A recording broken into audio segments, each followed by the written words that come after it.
Today from r/LetsNotMeet. I don't go into the coin laundromat anymore. A few months ago, I, 22, was at the local laundromat. I went late because I had been studying. Around 10 p.m. The laundromat is pretty small, closer to the edge of the beach town I live in. The town is pretty well known for drifters and people experiencing homelessness. Most people are friendly, and there is a lot of drug use, but I never really felt scared. Everything was fine until I went to move my laundry to a dryer. I was listening to music on my headphones, but not super loudly. Suddenly I just got the feeling that someone was watching me. I can't really explain it, I just felt the presence.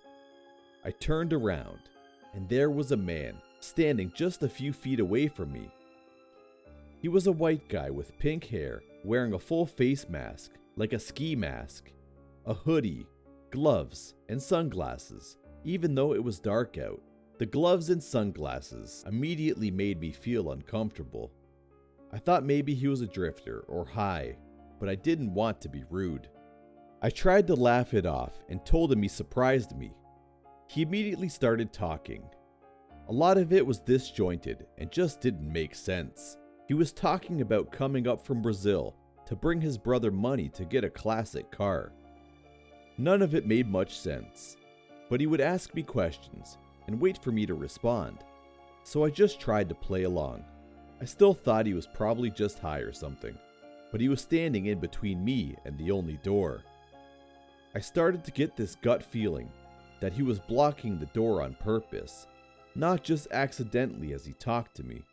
He was getting closer to me as he talked, and the feeling got stronger. Logically, something was off, but mostly, I just had this feeling in the pit of my stomach that I needed to leave and keep him talking until I could. I started to edge to the side, but he stayed in front of me, and the feeling got more intense. I started to grip my keys in attack position, just in case. He talked more, and then backed off a little. He took off his backpack, which was a child's unicorn backpack, and set it on a nearby dryer. I looked over to the door for just a second, and when I looked back, he was pulling something I couldn't see out and holding it to the side, behind him where I couldn't see it. But I did see what was in his backpack: duct tape. Instantly, it was like an alarm went off. There was no more worrying about being rude, no more second-guessing myself that he was just off but harmless. It was like this cold, numb dread just washed down over me.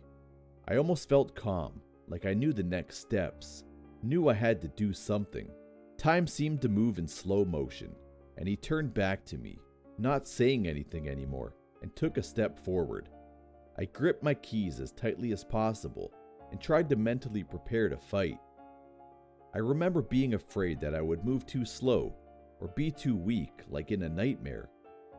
But all of a sudden, the door to the laundromat opened, and a woman walked in, barely even looking at us as she went to get her laundry. It was like a scene in a movie, a moment of intensity just interrupted by something innocuous, and suddenly it's over. He just turned, got his bag, and left.